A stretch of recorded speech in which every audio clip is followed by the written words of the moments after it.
고린도전서 7장을 낭독하겠습니다.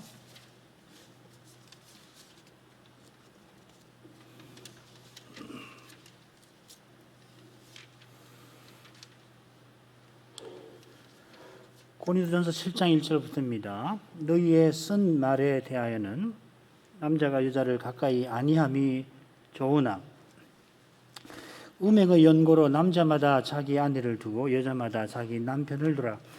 남편은 그 아내에게 대한 의무를 다하고 아내도 그 남편에게 그렇게 할지라.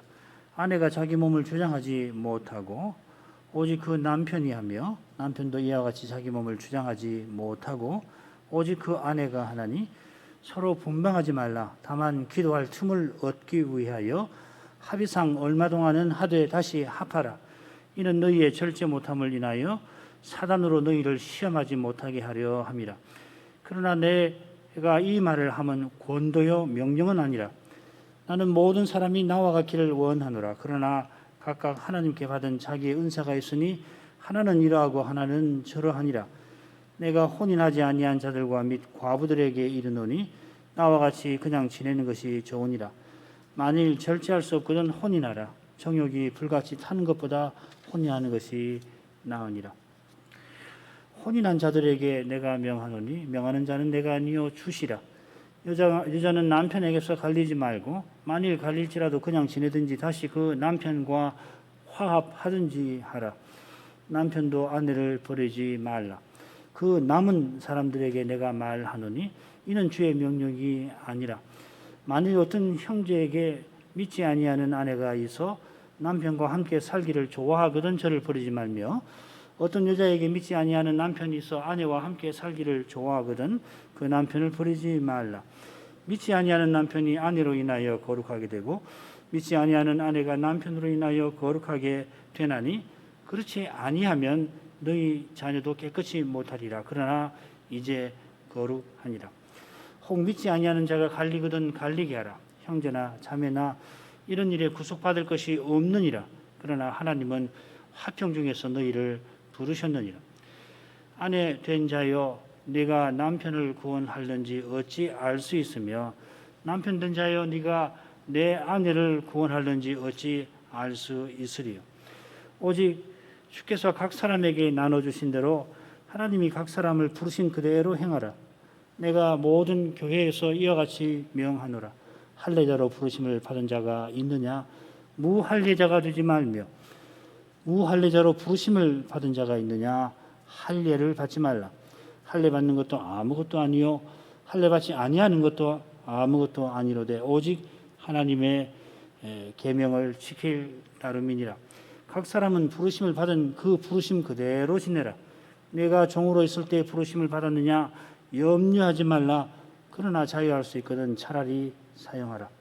주 안에서 부르심을 받은 자는 종이라도 주께 속한 자유자요 또 이와 같이 자유자로 있을 때 부르심을 받은 자는 그리스도의 종이니라.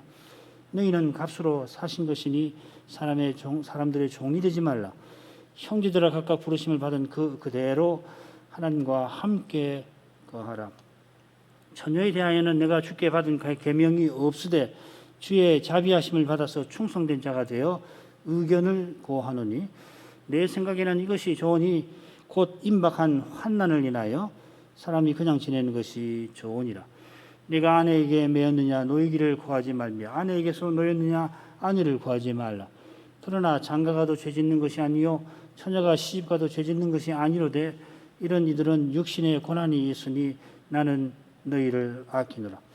형제들아 내가 이 말을 하노니 때가 단축하여 진고로 이후부터 안에 있는 자들은 없는 자같이 하며 우는 자들은 울지 않는 자같이 하며 기쁜 자들은 기쁘지 않은 자같이 하며 매매하는 자들은 없는 것 같이 하며 세상 물건을 쓰는 자들은 다 쓰지 못하는 자같이 하라. 이 세상 형적은 지나감이니라. 너희가 염려 없기를 원하노라. 장가가지 않는 자는 주의 일을 염려하여 어찌하여야 주를 기쁘시게 할꼬 하되 장가간 자는 세상 일을 염려하여 어찌하여야 아내를 기쁘게 할꼬 하여 마음이 나누이며 시집가지 않는 자와 처녀는 주의 일을 염려하여 몸과 영을 다 거룩하게 하려 하되 시집간 자는 세상 일을 염려하여 어찌하여야 남편을 기쁘게 할꼬 하느니라.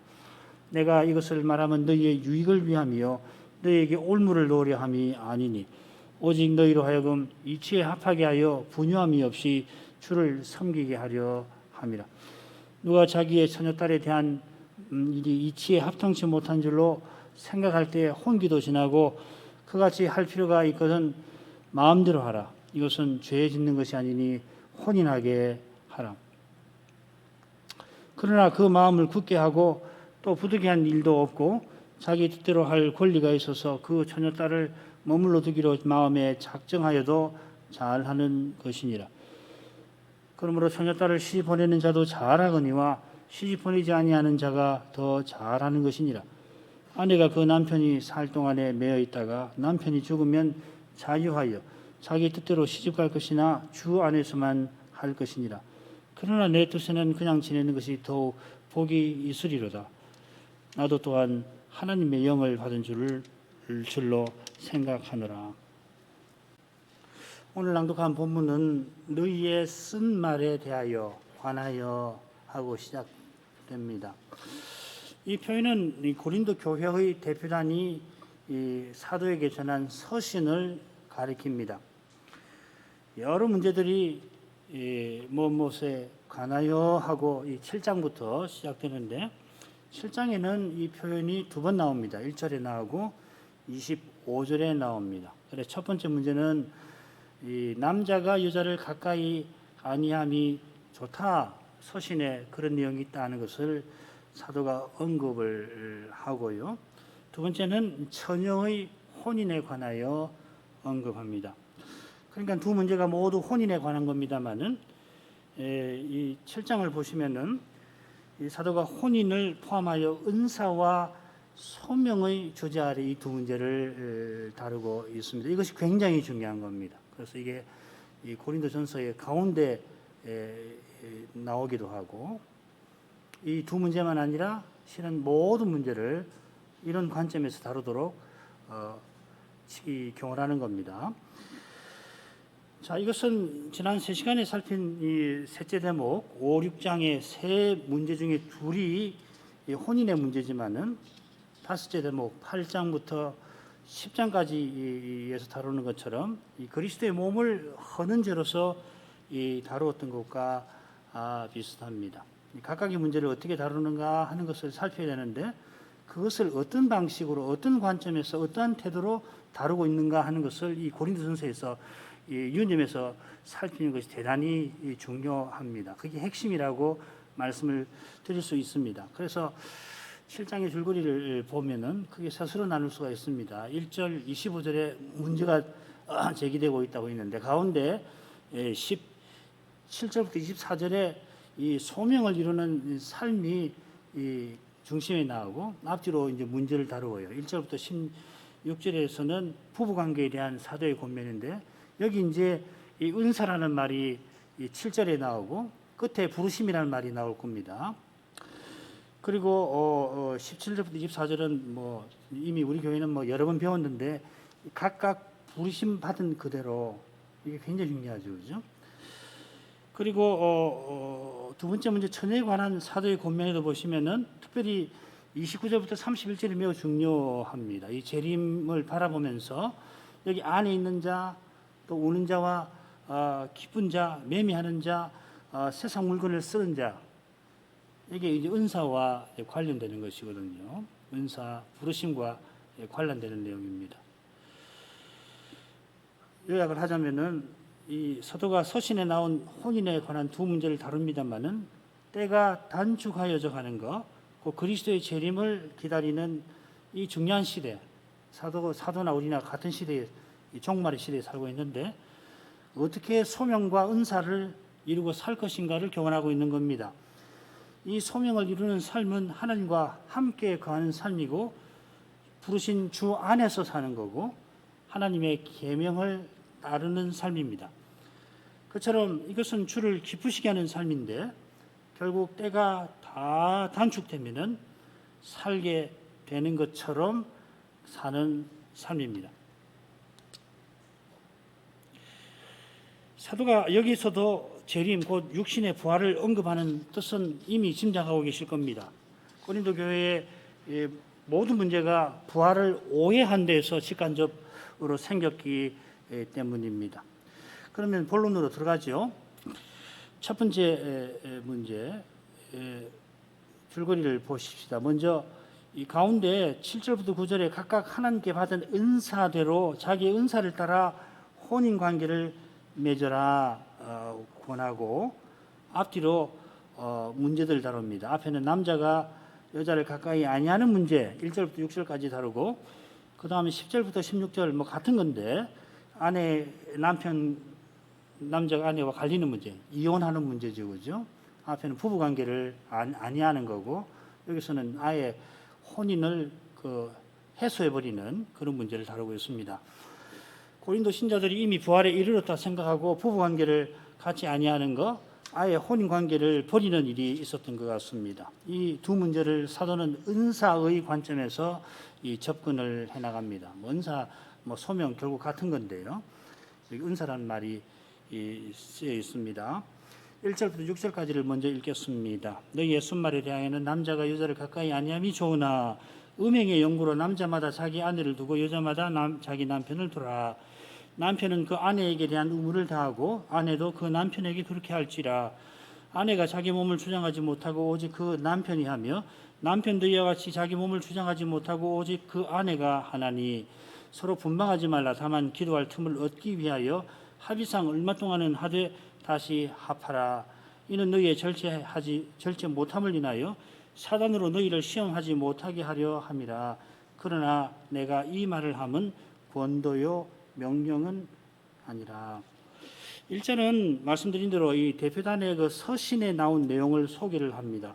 어떤 내용이 있느냐면은 남자가 여자를 가까이 함이 좋지 못하다 하는 겁니다.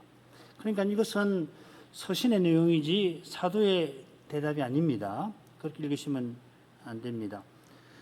이 표현은 방금도 말씀드린 것처럼 일부 고린도 신자들이 부활을 오해해서 이미 부활에 이르렀다고 생각해서 금욕적인 삶을 살았다 하는 것을 보여줍니다. 셋째 대목에는 같은 원인으로 방탕한 삶을 살았던 사건들이 나왔죠. 5장에 또 6장에 아버지의 첩과 동거하거나 또 창기를 찾아가는 일이 있었습니다. 이 같은 원인에서 모순되는 삶이 생겨납니다. 삶의 참된 통일은 오직 말씀 안에서 가능합니다. 말씀을 떠나면은 인생은 어둠 속에서 헤맬 뿐입니다. 사도는 금욕하는 이들을 향하여서 음행의 연고로 부부관계를 유지하라 권합니다. 금욕이 말씀을 좇는 게 아니니까 죄의 유혹, 곧 음행의 유혹을 이길 수 없는 겁니다. 죄를 이길 힘은 강철 같은 의지에서 나오는 게 아니라 오직 그리스도의 은혜에서 나옵니다. 인생이 죄에 범하는 것은 당연한 겁니다. 신자라도 스스로는 죄를 이기지를 못합니다. 로마서 7장 14절 이하의 말씀이 그것이죠. 이보다 분명한 진실은 없습니다. 신자가 그만 죄 지을 때에 무엇보다 자기가 얼마나 연약한지를 깨달아야 합니다.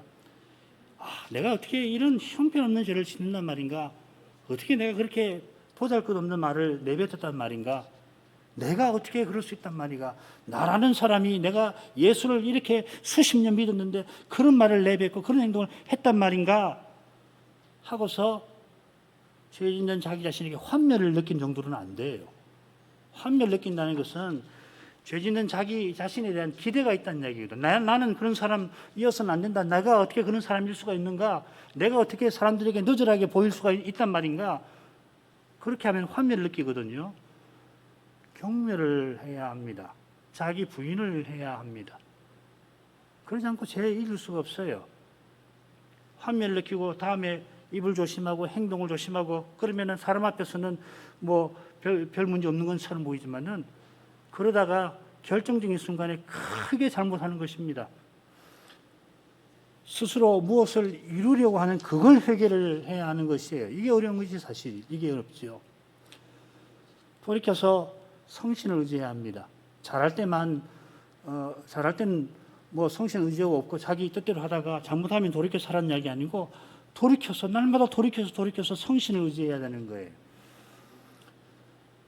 그리스도와 같아지게 하실 것이다 바라보면서 이렇게 부족한 나지만은 형편없는 나지만은 그러나 그리스도를 드러내게 하실 것이다 하고서 내야 하는 것입니다. 오늘 그렇게 하고 내일 역시 그렇게 할 겁니다.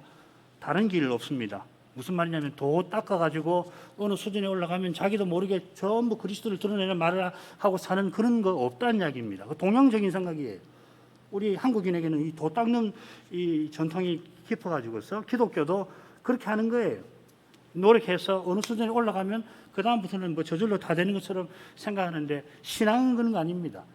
더 올라간다는 게 뭐냐면 더 철저하게 자기가 죄인인 것을 깨닫고 더 철저하게 주님의 말씀에 매이는 것이라고요. 날마다 기도하고 날마다 회개하는 것이라고요. 도를 말하려면 그게 도라고 말할 수 있는 겁니다. 항상 주님을 의지하는 것이에요. 지금 회개하고 또 회개하는 겁니다. 내가 이 교회에서 이렇게 오래 믿었는데 이 정도 돼야지 그런 생각을 버려야 되는 겁니다. 그게 사람이 만든 전통을 붙드는 것과 똑같은 거거든요.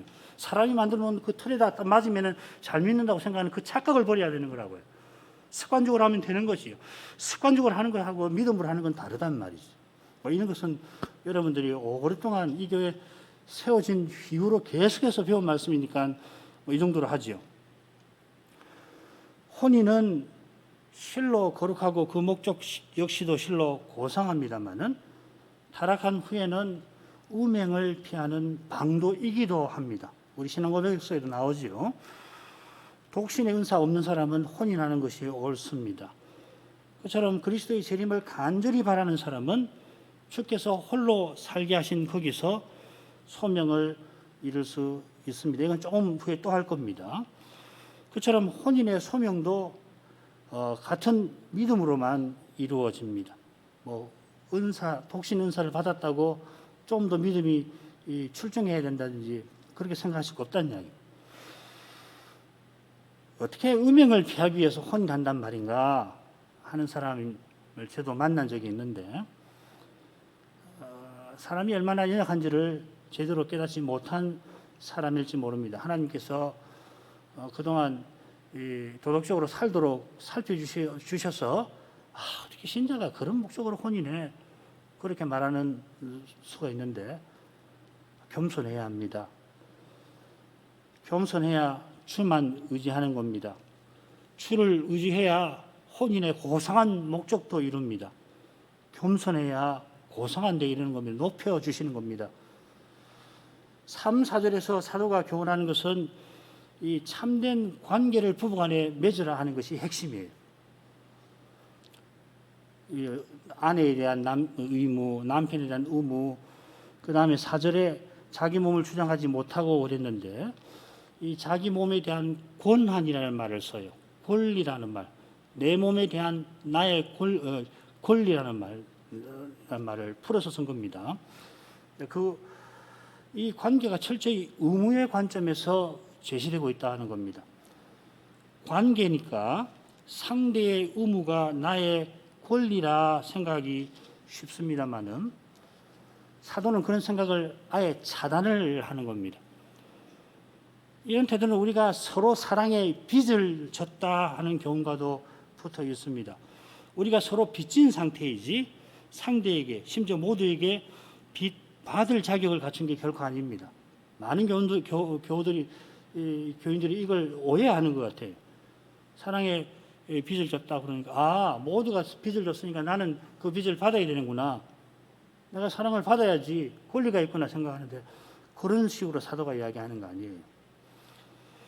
빚진 사람으로서 서로 빚을 갚아야 그래야 모두에게 사랑을 받게 됩니다마는 빚 받을 자격이 있다. 내가 대접받을 권리가 있다고 생각하면은 아무에게도 사랑을 받지 못하게 되겠죠. 다 권리가 있다고 그러는데 어떻게 사랑을 받아요? 아무도 사랑을 하지 않는데 사랑을 받을 수가 없는 거죠. 이것이 이 세상의 형편이죠. 그래서 이 법적인 권리 의무가 매우 중요합니다. 이 세상에서는. 그러나 하나님 나라에서는 부부간에 서로 빚진 상태, 서로 의무를 가진 상태입니다. 내 몸을 주장할 권리가 내게 있는 게 아니라 배우자에게 있다 하는 겁니다. 이는 먼저 섬기는 종의 태도를 취하는 것이죠. 그러니까 내 몸을 주장할 권리가 상대에게 있다 하니까 상대는 그래 당신의 몸을 주장할 권리는 내게 있어 그렇게 하라는 게 아니고 내 몸을 주장할 권리는 당신에게 있고 이렇게 생각하는 겁니다. 먼저 종이 되어서 섬기라 하는 말이죠. 종의 몸을 주장할 권리가 주인에게 있다 하는 것입니다. 스스로 종이 되어서 자기 몸을 주장할 권리를 배우자에게 주는 것이지 배우자의 몸을 주장할 권리가 따라서 내게 있다 이렇게 여기지 말라 하는 겁니다. 이게 하나님 나라의 생각이에요. 어려울 수가 있는데 굉장히 쉬운 겁니다. 높아지고자 하는 자는 섬기라 하는 말과 똑같은 겁니다. 나를 본받으라는 이야기예요. 결국은 모든 인생에게 섬김받아야 할 내가 너희를 섬기지 않았느냐 이런 나를 본받으라 하는 것입니다. 이런 겸손한 태도로 서로 대하면은 그리스도와 교회의 거룩한 관계를 담는 아름다운 부부 관계가 성립될 겁니다. 모든 교회, 모든 기독교 가정에 이 교훈이 적실합니다만은 특히 고린도 교회에 그러합니다. 이 교회 여러 교회들이 있었을 거예요. 가정 교회들이 특히 지도자들이 지금 왕노릇을 하는 중입니다. 그러니 가정에도 비슷한 현상이 있겠죠. 교회에서 왕노릇 하는 사람이 집에 가서 왕노릇 안 할 리가 없고 지도자가 그러면은 교인들도 그러는 것이겠죠. 말씀에 붙들리지 않으면은 게다가 누구든지 온전히 붙들리지 않으면은 타락한 세상의 얼굴이 교회와 가정에 사연히 드러나는 겁니다. 낙원의 심판대에서 여호와께서 내리신 심판의 결과 곧 아내가 남편을 자주장하고 그런 아내를 남편이 힘으로 억누르려고 하는 일이 드러나는 겁니다. 그런 일을 볼 때마다 신자는 돌이켜서 성신을 의지해야 합니다. 이게 세상이구나. 이게 내 죄의 결과구나. 달리는 육적인 몸, 이 연약한 몸을 가진 인간이 무릇 힘을 의지하는 데서 벗어날 길이 없습니다. 자, 이런 교훈 위에서 5절의 공구를 살펴보십시다. 서로 분방하지 말라 이렇게 번역을 했는데 이 분방이라고 이 풀어 쓴 번역은 무슨 말이냐면요. 속여 빼앗는다 하는 말입니다. 우리 지난번에 그 6장 처음에 소송하는 문제에 나왔던 그 말입니다. 마가복음 10장 19절에서는 속여 취하지 말아라, 속여 빼앗지 말아라 하는 말입니다. 뭘 빼앗지 말라는 말이냐면은 자기 몸을 주장하는 권리를 빼앗지 말라 하는 것입니다. 남의 권리를 빼앗는 것은 타락한 세상 임금이 잘하는 것입니다. 별의별 명분을 갖다 대면서 국민의 권리를 빼앗지만은 그러나 실은 자기 권력을 극대화하고 가능하다면 절대화하려는 겁니다. 그런 일을 신자는 부부간에 하지 말라 하는 것입니다. 다만 기도할 틈을 얻기 위하여 부부관계를 멀리할 수는 있습니다. 그리고 이 기도는 물론 특수한 경우에 드리는 것일 겁니다. 이 구약하고 무슨 관련이 있는가를 조금 생각해야 되는데 관련이 있지만은 구별해야 합니다. 구약 시대에 여호와께서 시내산에 임재하실 때에 백성이 3일간 부부관계를 멀리해야 했죠. 이것은 레위기 정결법과 붙어 있습니다. 특별히 15장에 나오는 그 율법과 관계였습니다. 이 법전에 따르면은 부부관계는 부정한 상태에 있게 되고 그리고 이 부정한 상태로는 이 성막에 나가 제사 드려서는 안 됩니다. 이미 잘 아시겠지만 이 부정한 상태는 순전히 제사 의식에 따른 것이에요. 가령 언약의 자녀를 낳은 산모는 남자의 경우는 40일간 부정한 상태에 있게 되는데 성전에 나가서 예배를 못 드리는데 이게 죄범한 상태는 아니에요. 그 자체가 죄범한 상태라고 말해서는 안 되겠죠. 언약의 자녀를 낳았는데 죄범했다. 그러는 건 성경의 교훈이 아니에요. 왜냐하면 언약의 자녀는 여호와의 주신 기업이요 그의 상급입니다.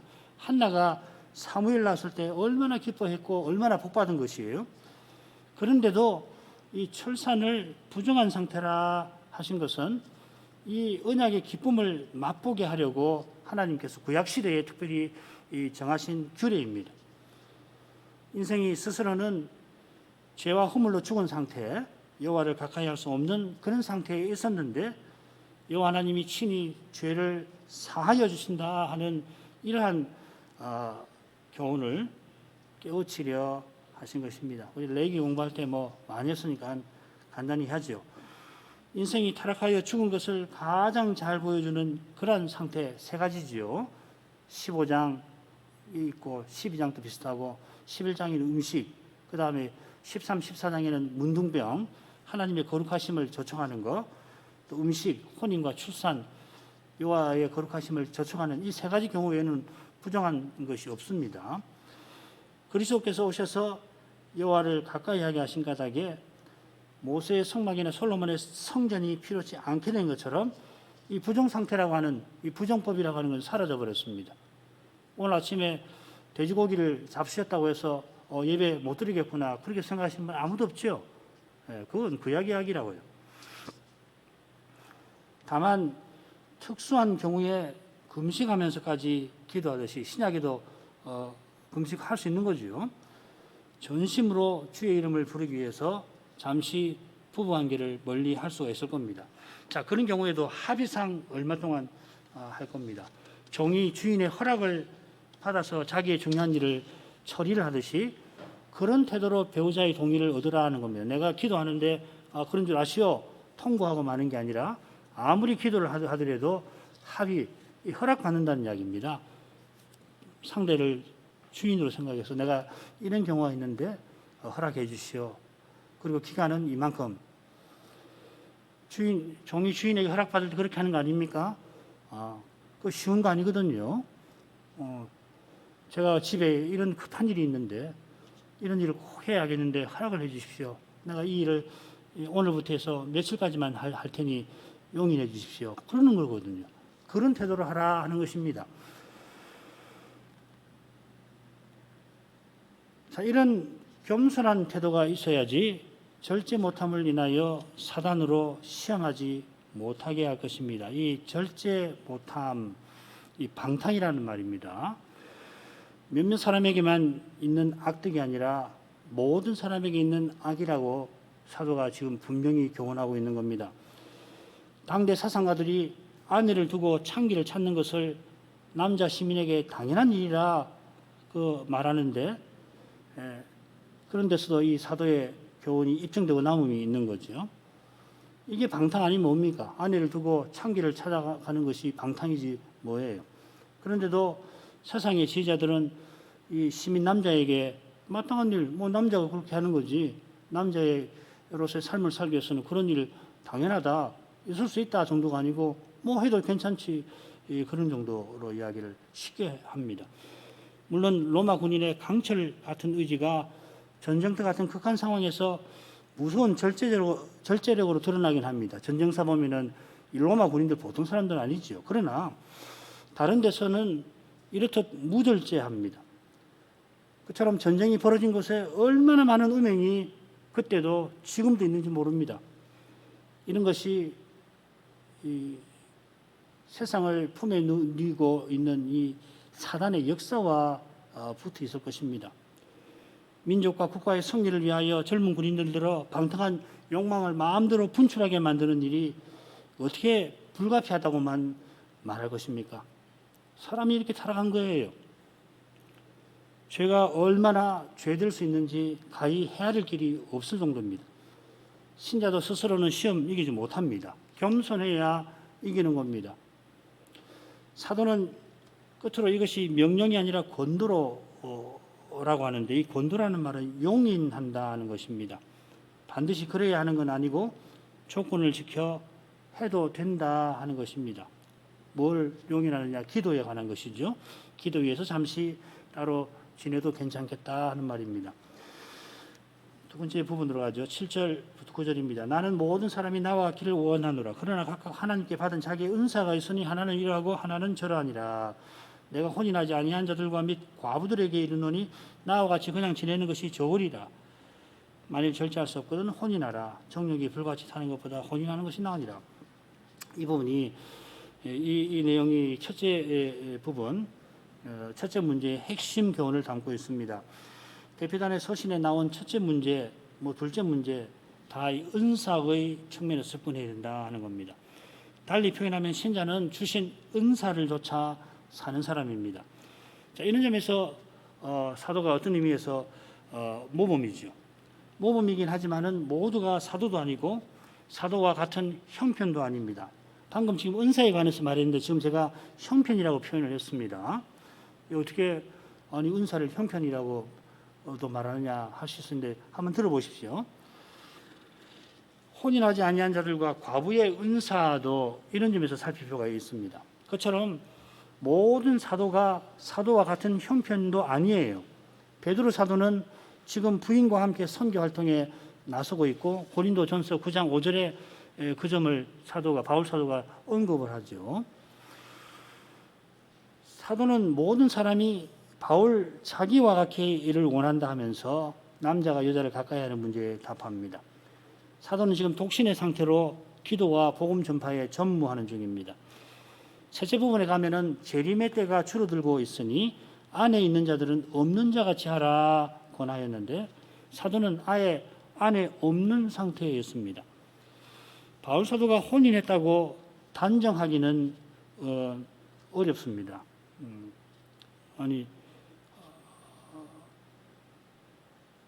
혼인하지 않았다고 단정하기도 어렵겠죠. 같은 말인데 대체로는 학자들이 그가 혼인했다고 봅니다. 아마 다메섹에서 그리스도를 만난 후에 아내가 신앙적 이유로 갈라지자 한 것 같습니다. 15절 그 주제입니다.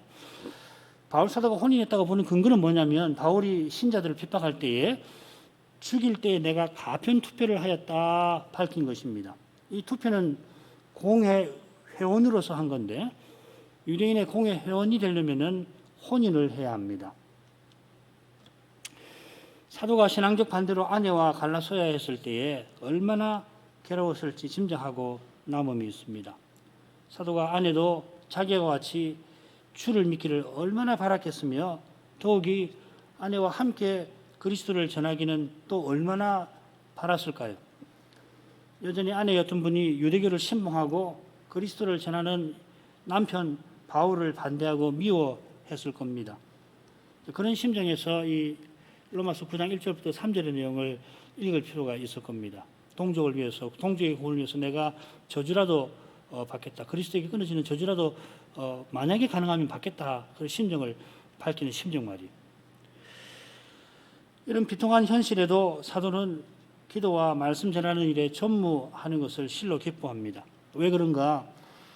주께서 이런 봉사를 쓰여서 동족을 위해서라면은 자기가 그리스도에게서 기꺼이 끊어지려는 그런 심정을 주님이 헤아려 주셔서 미워하는 아내, 동족, 나아가 모든 사람이 자기처럼 그리스도를 사랑하기를 바란 것이죠. 그러나 각각 하나님께 받은 자기의 은사가 있습니다. 모두가 사도처럼 살지 못하고 실은 살 수도 없어요. 바울이 사도라서 받은 핍박들 보면은 그 하나라도 우리 같은 범인은 감당하기 힘든 것입니다. 무엇보다 사도처럼 사랑하는 것은 각별한 은혜로만 됩니다. 교회가 연약해서 자비량하며 복음 전하는 그러한 사도의 사랑이 어떻게 사람에게서 나오기가 쉽겠고 자기 미워하여 죽이려고 하는 동족을 위해서 자기가 대신 저주받으려고 하는 마음이 어떻게 사람에게서 나올 수가 있겠습니까? 그러나 다른 직분과 소명도 평범하다고 말할 수 있는 소명도 이 그리스도에게서 나오는 사랑만으로 감당하는 겁니다. 이것이 바로 사도가 말하는 은사와 붙어 있는 겁니다. 사도와 똑같게 살지 못하지만은 사도처럼 받은 은사로 사도처럼 살아가는 겁니다. 사람의 눈에 범인으로 살아갈지라도 믿음으로 걸어가는 길은 주님의 눈에 특별한 겁니다. 사도가 은사를 말하면서 혼인하지 아니한 자들과 과부를 언급합니다. 자, 혼인하지 아니한 자는 일단 놔두고 과부인 것을 은사라고 할 수 있습니까? 흔히 이 독신의 은사를 말하는데 그 표현은 어디서 나오냐면 주님께서 천국을 위하여 고자된 사람이 있다 하신 말씀과 붙어 있죠. 세례 요한이 그런 분이죠. 지금 바울 사도도 물론 그런 분입니다. 그런데 앞서 살핀 대로라면은 사도가 아내를 버린 건 아니에요. 셋째 부분 12절에서 사도가 그 점을 교훈하고 있습니다. 내가 복음에 헌신해야 하니 이제 이혼하십시다 한 게 아닙니다. 아내분이 완강히 신앙적 사유로 갈라서자 하니까 그러면 별 수가 없구나. 눈물을 머금고 독신으로 지금 지내는 겁니다. 그런 점에서 사도는 과부와 같은 상태라 할 것이겠죠.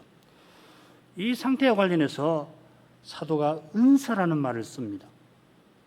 이 오해는 말해야 돼요. 가령 자기가 부정한 일을 해서 이혼당한 것을 가지고서 그걸 결코 그 자체를 은사라고 할 수는 없을 거예요. 이게 어떻게 은사가 됩니까? 부정한 일에서 이혼당했는데 이혼당해서 홀로 있는 그 상태가 은사다? 그건 말이 안 되는 거예요. 둘째 부분에서도 종살이 자체를 소명이라고 하지는 않습니다. 우리가 다음 시간에 살피겠습니다만은 예수 믿기 전에 종살이 하는 그것이 결코 소명일 수가 없습니다. 예수 믿는 것과 관계없는 어떤 일이나 이게 소명이 아니에요.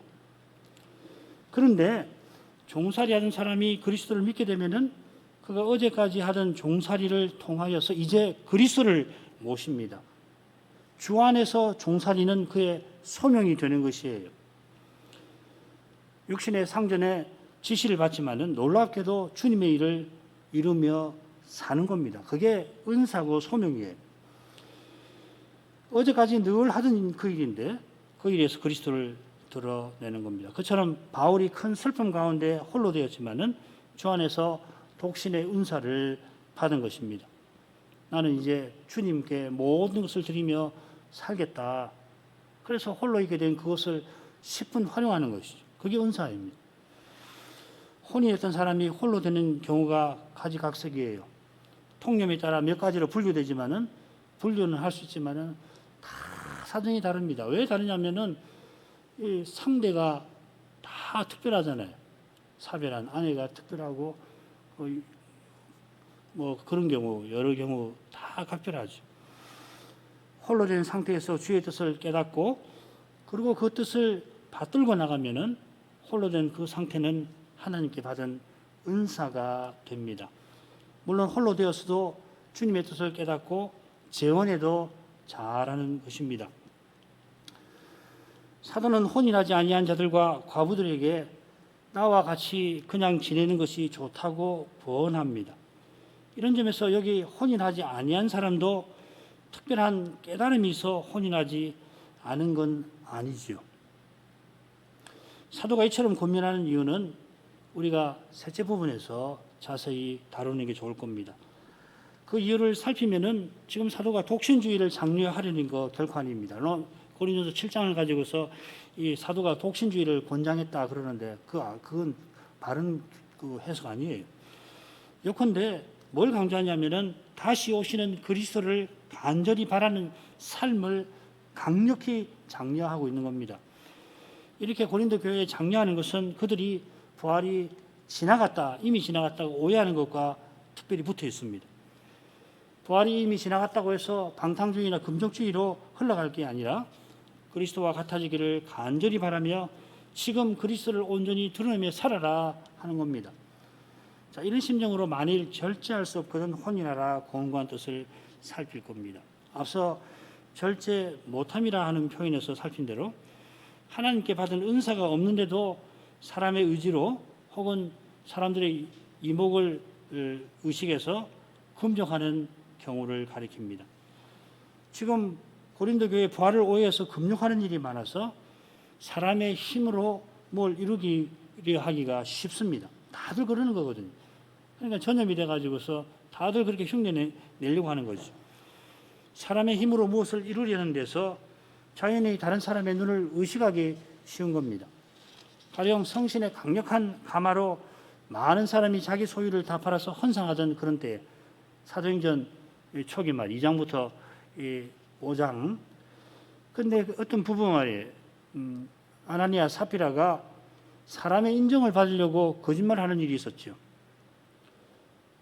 성신의 강력한 가마가 있는데도 이런 일이 있었습니다. 그렇다면 육신의 강력한 유혹에 이끌려서 금욕하는 데서는 사람의 시선을 의식하지 않기가 힘들 것이에요. 교회 분위기가 그러니까요. 그렇게 할 은사도 받지 않고 그렇게 살 믿음도 없는데 사람의 힘으로 하려니까 결국 죄에게 이미 포로가 되어 있는 거죠. 사람의 의지로 성적 욕구를 억누르고 있지만은 실은 의지 자체가 무절제한 상태니까 사람의 의지로 뭘 하려고 막 난폭하게 의지가 사나운 짐승처럼 그렇게 활동하고 있을 때니까 그럼 어떻게 되느냐? 결정적 순간에 와르르 무너지고 마는 것입니다. 정욕이 불타는 것이라 하는 것은 그런 결정적인 순간과 붙어 있는 것 같아요. 세 번째 부분으로 가죠. 어떤 사람이 부활을 오해해서 부부관계를 멀리할 뿐만 아니라 아예 혼인관계를 벗어나려 한 것 같습니다.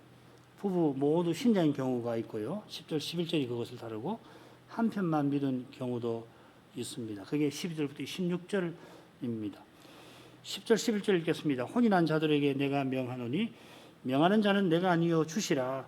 여자는 남편에게서 갈리지 말고 만일 갈릴지라도 그냥 지내든지 다시 그 남편과 하와하든지 하라. 남편도 아내를 버리지 말라.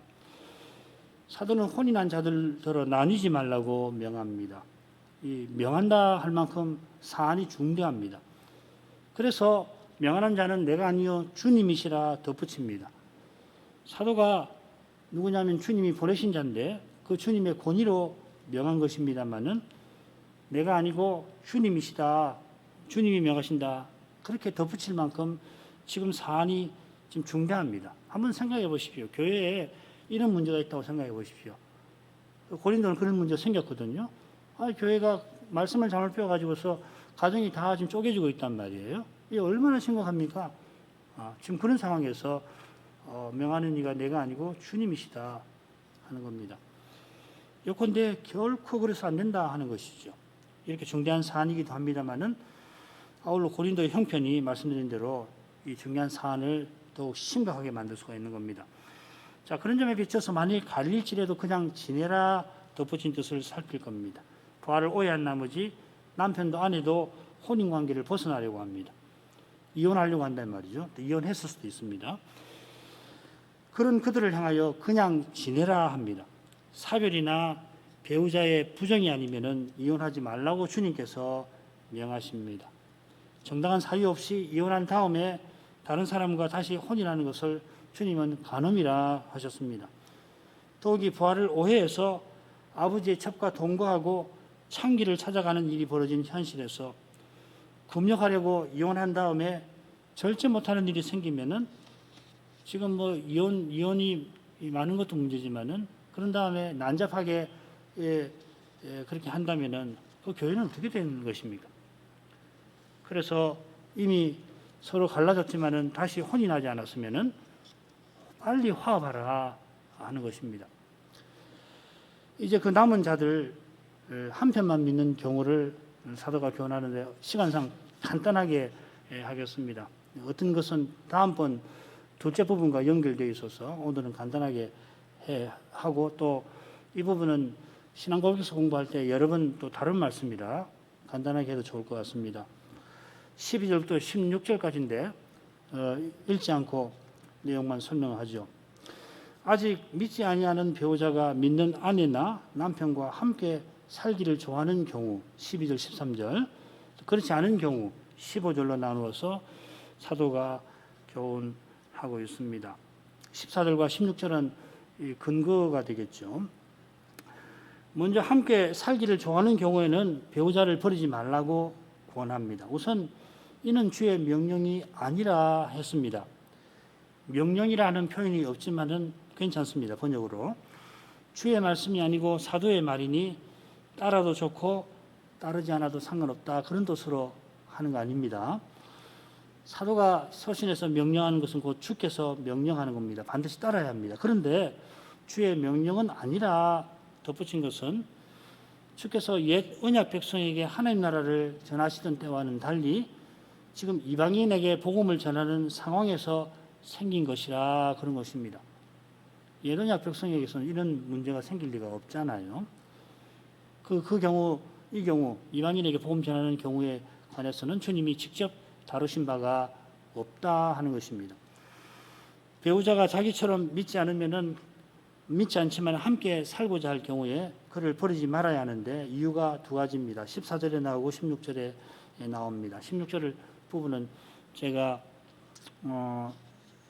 다음 15절 후반부부터 16절은 다음번 공부할 때 먼저 설명을 좀 하려고 합니다.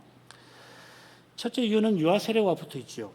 사도가 유아 세례를 들어 말하고자 하는 것은 무슨 말이냐면 믿지 아니하는 배우자와 부부 관계를 맺을 경우에 혼인 관계를 유지해서 부부 관계를 맺을 경우에 신자가 부정해지는 것이 아니고 오히려 반대다 하는 것입니다. 그러니까 고린도 교회 안에 이제 오해가 있는 거죠. 금욕주의가 있는 이유는 뭐냐면은 믿지 아니하는 사람과 계속 혼인 관계를 유지하고 부부 관계를 맺으면 내가 부정해지는 거 아닌가. 그게 금욕주의의 약점이잖아요. 다음에 또 생각하죠. 이 금욕주의라는 게 사실 굉장히 복잡합니다. 잘 믿으려고 할 때에 이 금욕주의의 유혹에 빠지기 쉬운데 잘 믿으려고 해서 그런 거거든요. 자, 이런 강조점에 비춰서 믿지 아니하는 남편이 거룩하게 된다는 표현을 새겨야 합니다. 이 단서를 넣고서 새겨야지. 믿지 아니하는 남편과 함께 자녀를 낳을 경우에라도 낳은 자녀를 하나님이 자기 백성을 삼으신다 하는 뜻으로 이야기하는 거예요. 그러니까 믿지 아니하는 남편이 거룩하게 된다는 말을 이런 뜻으로 제한해서 해석해야지 넓혀가지고 뭐 특별해진다든지 예수 안 믿지만은 전혀 예수 안 믿는 부부와는 다르다든지 무슨 신앙적으로 뭐 달라진다든지 그렇게 이야기하면 안 된다는 겁니다. 유아세례를 봐라. 유아세례를 보면은 오히려 반대 아니냐. 부정해지는 것이 아니고 오히려 말하려면 남편이 거룩하여졌다고 해야 될 거 아니냐 이 말입니다. 그처럼 믿지 아니하는 남편이 믿는 아내에게서 드러나는 그리스도적인 품성과 사랑을 통하여 그리스도를 믿게 될지 모릅니다. 베드로전서 3장 1절에 나오죠. 이보다 먼저 믿은 배우자가 간절히 바라는 것도 없을 겁니다. 둘 다 안 믿는 상태에서 혼인해가지고 자기가 먼저 예수를 믿었는데 배우자는 믿지 아니할 때 그 배우자가 믿었으면 얼마나 바라겠습니까? 간절히 바라는 것이기도 하지만은 실은 먼저 믿은 배우자로서 소명에 속하는 겁니다. 남편의 구원을 위해서 힘쓰라 하는 말이죠. 이 말은 믿지 아니하는 배우자를 믿게 만들라 하는 뜻이 결코 아닙니다. 사람이 다른 사람 믿게 못 만들죠. 성신이 하시는 일입니다. 먼저 믿은 배우자는 성신께서 그렇게 역사해 주시기를 바라는 심정에서 믿지 아니하는 배우자에게 어떤 소명이 있느냐? 그리스도의 사랑을 특별히 드러낼 것이고 아내의 경우는 믿지 않는 남편에게도 믿는 남편에게 하듯이 그렇게 대하라. 베드로 전서 3장 2절 4절에서 교훈하는 것이죠. 그런데 배우자가 완강하게 같이 살 수 없다고 할 경우도 있습니다. 바울 사도의 경우를 생각했습니다.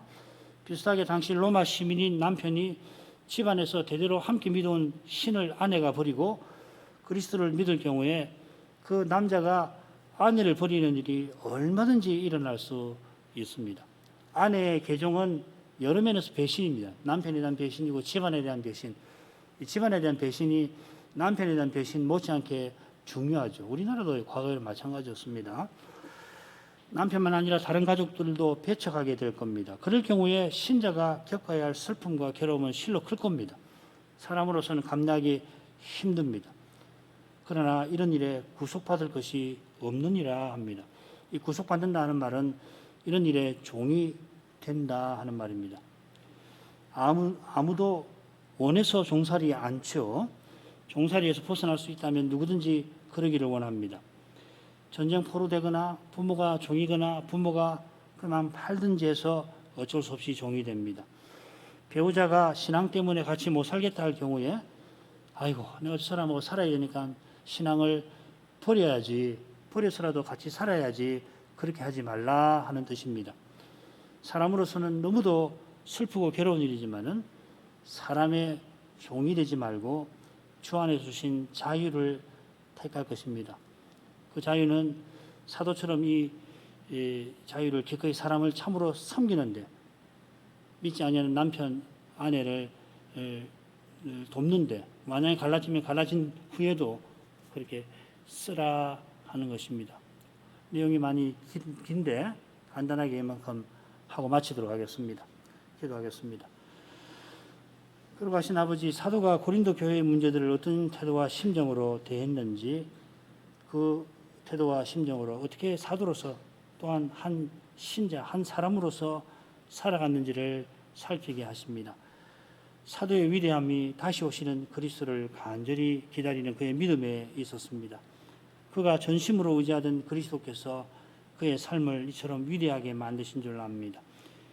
다메섹 가던 길에 그가 부활하신 그리스도를 뵙고 사도로 부르신 소명을 이루고 나아가려 할 때에 얼마나 많은 고난과 핍박을 받았는지 그것을 생각하면 그런 방식으로 바울을 쓰신 그리스도께서 얼마나 위대하심을 조금이나마 다시금 깨닫게 됩니다. 결코 짧지는 않지만은 저 영원한 나날들에 비추어 지나온 인류의 역사에 비추어 참 짧고 짧은 인생길인데 이런 인생길에서 사도를 본받아 살아갈 마음을 지니게 하십니다. 오직 주 안에서 부르신 그 부르심을 받들고 나가게 하옵소서. 그 길에 큰 어려움이 늘 도사리고 있지만은 끝까지 부르신 주님을 향하여 나가게 하옵소서. 거기서 인생이 지금 여기서 만나는 모든 문제에 대한 답을 찾을 수가 있게 하십니다. 예수님 이름으로 기도합니다. 아멘.